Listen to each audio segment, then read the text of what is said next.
Morning. Thank you all for coming. I appreciate it. For the record, I'm Sheriff Al Nienhuis, Nienhuis, and it's pronounced Nienhuis. What we're going to do is, as Denise said, I'm going to give you a little brief overview, and then I'm going to turn it over to a couple of my detectives and maybe the sergeant to say a few words on the specifics. But what we have here is basically a driveway scam, what we typically call a driveway scam, where an individual, Mr. Dennis Prairie, he was a white male born in 1984. He would go to victims and he would knock on their door, approach them, and offer to resurface their driveway. He would use basically a very tiny amount of cement mixed in with a whole lot of water, and he would spread it, basically kind of paint it on these driveways, and in a very short period of time, it was obvious that the cement would either turn to powder or basically run off even before it dried. So it was not a quality job by any stretch of the imagination, and we did a lot of work to prove that it was actually fraud. He knew what he was doing, and we'll go into that in a little bit. Mr. Prairie has been charged with 2 counts so far of grand theft. He's also been charged with organized fraud, possession of paraphernalia, and providing a false name to law enforcement when he was originally arrested. Now, we are not providing Mr. Prairie's picture, and we'd appreciate it if it's at all possible if the media would not show it, because in our investigation, if any other victims come forward, we want to use a photo pack and get a positive identification, and obviously the state attorney has said that if the picture's out there, it might inhibit our investigation a little bit. Right now we have 13 known victims. We anticipate, based on our investigation, that there may be from 20 to 50 more victims, and that's one of our biggest reasons for getting it out to the media, is ask for individuals who might be victims to come forward to the Hernando County Sheriff's Office. As I said, this is a very difficult case for a detective to work, because that detective has to prove that this is not just a bad businessman, but this is a criminal. He's somebody who's intentionally defrauding these people, and those are difficult cases to make. But fortunately, based on some of the testimony of both the victims as well as some witnesses that are involved and this individual's past history, we believe we have a pretty solid case going forward. Law enforcement oftentimes deals with victims who engage in high-risk lifestyles. They put themselves in a position with other criminals or with drugs or whatever, and it doesn't make them any less a victim. But when we have true victims, particularly when those victims are children, or in this case the elderly, it gives a new sense of priority to these cases. And oftentimes these elderly victims are scared or embarrassed to come forward, and we understand that, and we work with those people. But we have inspiration in this particular case, a couple in particular that really inspired my detectives and hopefully will inspire anybody else who may be a victim of this bully or any other bully. One particular lady told one of my detectives that she is fully intending to buy a new dress to go to court to make sure justice is served.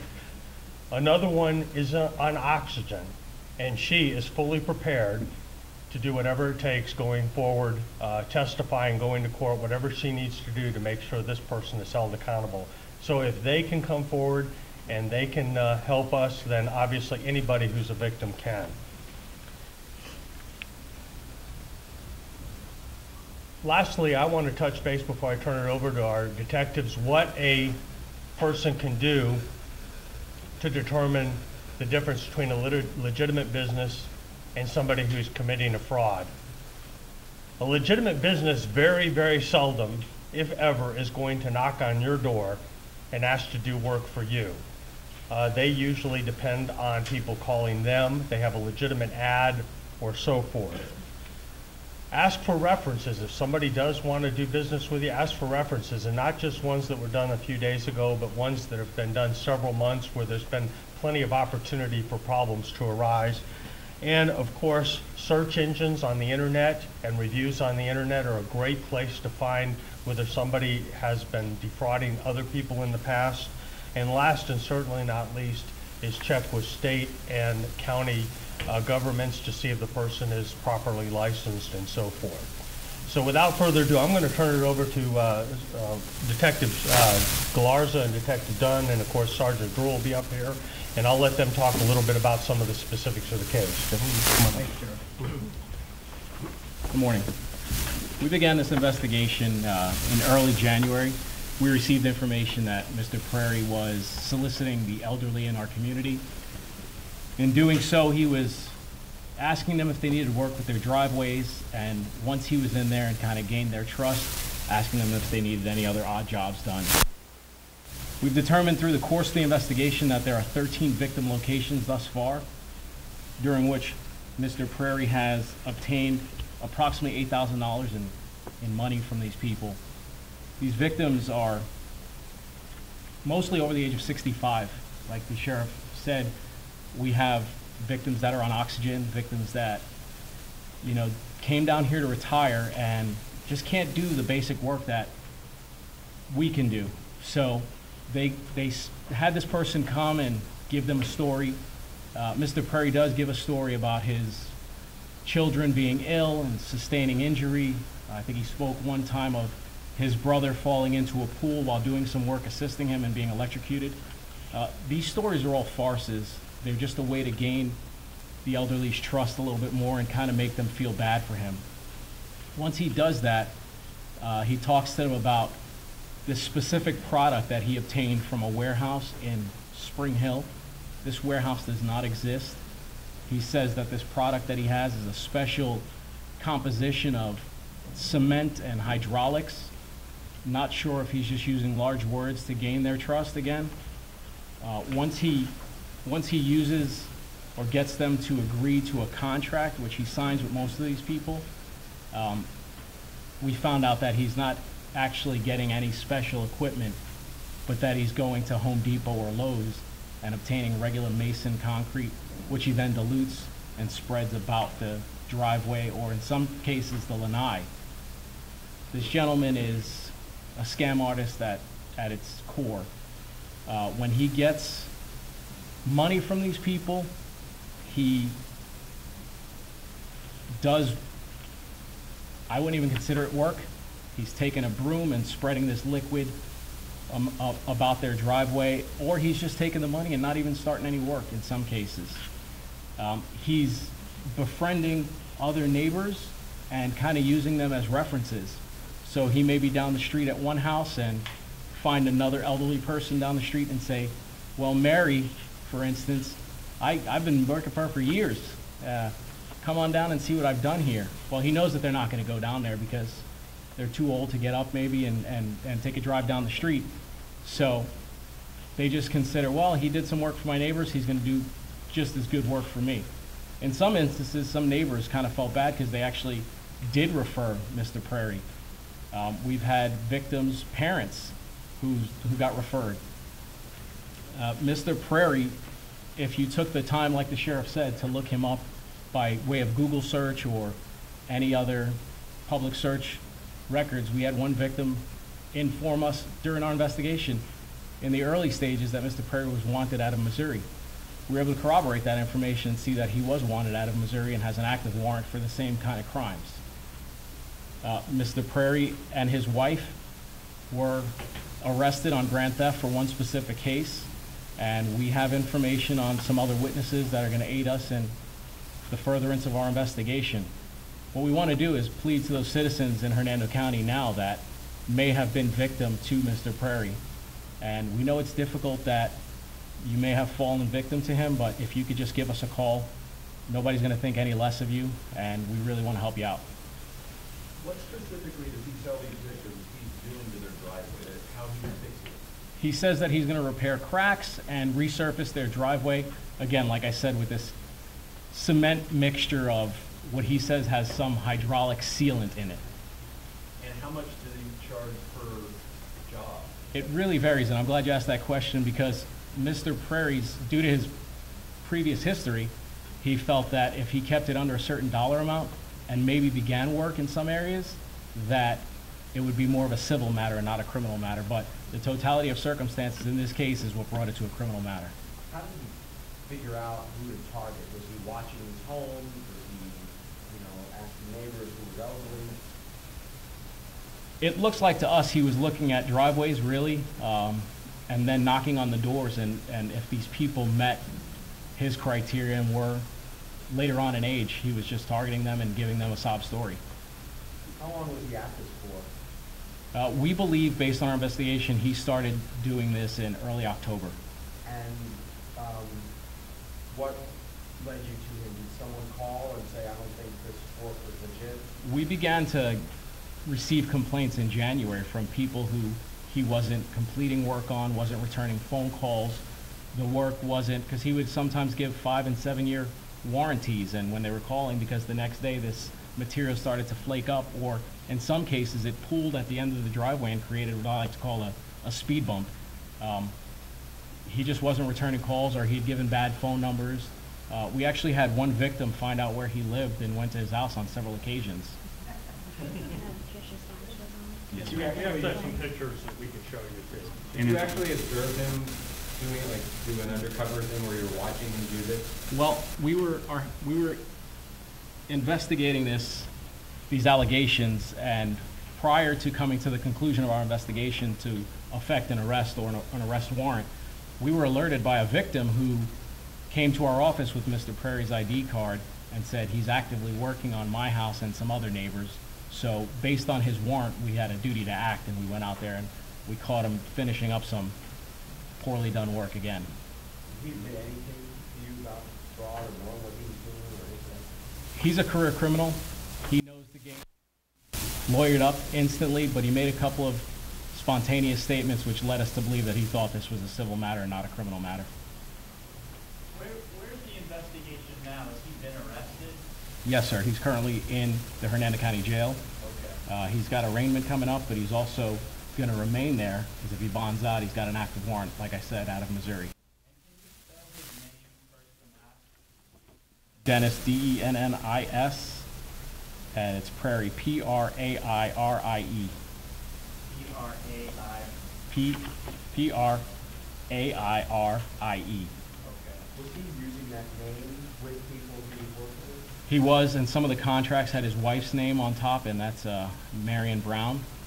Can you explain why you don't want us to show the picture? Because normally we do when we have a name, so if you could just walk into the viewers. Like the sheriff explained, through our investigation, we have revealed that there's probably 20 to 50 victims still out there, and we don't want to taint our investigation by having his photo out there, because we want to positively identify him by way of a photo pack, and we just think that that would hinder our investigation moving forward. Yes, sir. His picture's not on the internet anymore? I mean, you don't think people are going to Google his name? Well, they have, and that's okay, but if we're not taking the effort to show it to them and giving him any line of defense to attack our credibility in the investigation, then we don't want to do that. When you hear about a scammer like this preying on the elderly, setting aside your job as a detective to figure out and bring this to justice, does it just burn you inside and kind of piss you off a little bit? Well, I told the sheriff when I briefed him on this case that the one specific case with the woman that was on oxygen, it kind of tugs at your heartstrings, with grandparents and things like that. You think about your own family in these investigations, and it is difficult because you just want to seek justice for them and help them right there, but it comes in the long run. Yes, ma'am. Is this throughout the county, or just in Spring Hill, or just Clarksville, or? Right now, it looks like it's just in Spring Hill, but again, that's why we're out here now doing this press conference, because we want to reach out to any other potential victims that may be in Hernando County or Pasco County or as far as Tampa. We just don't know how far he reached out. You said you were able to confirm that he was purposely doing this. Yes, sir. How did you actually? It's involved in our investigation. I just don't want to give that information out right now. Does he live in the county? Yes, ma'am. It's important to note that the detectives, when they were investigating the calls that we received, a lot of their hard work and checking the neighborhoods revealed other victims. That's why we're so confident that there's other victims out there, and we want to make sure that they get justice as well, and the reason that the sheriff called for this press conference. Because we need people to call in and not be embarrassed and not feel intimidated by this gentleman who, right now is behind bars.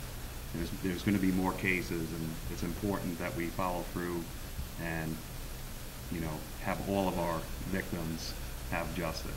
So if he's convicted, what's he looking at? What kind of sentence? I mean, It's very difficult to say because of his history, and there's other factors with the victims and the cooperation and things of that nature, but the state attorney would probably be best to answer that question. Is his wife still in jail and what charges is she I believe she bonded out, and this was the first time she's ever been arrested, and she was charged with the grand theft, possession of marijuana under 20 grams, and possession of paraphernalia. Why didn't you just get a job? Well, that's a good question for Mr. Prairie. Did you ever explain like why he chose this and not? I think over the course of my career, I've seen that these criminals work harder to avoid actually working. If they put as much effort into their criminal activity as they did into normal work, they'd be very successful, but they don't want to do that. So is there any evidence that he victimized other people without the evidence? Right now, it doesn't seem that way based on our investigation. What, do you have a place that you can get him for doing that driveway job? It's really hard to say because in some cases he stayed around $300, but other cases is upward of $1,100, so it's very difficult. One thing, excuse me, sir. one thing real quick, no, you don't have to take off. We do have pictures and we'll make those available to you, and I think you can see them. They kind of scroll through where you can see driveways where it just looked like somebody took some cement and a broom, watered down cement, and you can still see the cracks and so forth. So this isn't just as we say, it's not just a poor job. It's obvious that this person, he knew what he was doing. He was just doing something so that he could convince these people. And as Detective Galarza said, in many cases, he didn't do anything. He would get money and not do anything. But when pressed, sometimes he'd come back and throw kind of for lack of a better term, a whitewash on their driveway that lasted anywhere from a few hours to a few days, and then, obviously started showing some significant problems. So, we really, really want people to come forward if they're a victim, and if an older lady on oxygen and another older lady are willing to buy a dress to go to court, I'm sure some of our other victims can take inspiration from that. We'd love to hear from them. So, any other questions? Yeah. Can we get the wife's name one more time? Marion, M-A-R-I-O-N, Brown, B-R-O-W-N. And your name and your title? Detective Sean Galarza. Spell that. G-A-L-A-R-Z-A. First name is S-H-A-W-N. Detective, right? Yes, sir. So Prairie's in jail with no bond right now, or? He does have a bond. I believe it's up to 20 right now. When you say you bond out, you have to hold it because you just want, right? Yes, and Missouri agreed to extradite him back. And that's another point I want to make the victims concerned, that he's not going to be, it's going to be some time before he resolves this, so it's not like he's going to get out in the next month or two. He has some significant issues he's going to have to deal with, both here in Hernando and also in Missouri. So any victims can take solace in the fact that he's likely going to be locked up for quite some time. And wife is out and She's out. She has family in Pasco County, so I'm not sure. They were living together with Mr. Prairie's parents in Spring Hill, but I'm not sure that she's going back there. Do you have any reason to doubt that he might have went to Pasco or Citrus and did the same thing? We do believe he went to Pasco County. We're working with Pasco County Sheriff's Office right now to see if they have any victims or any complaints down there.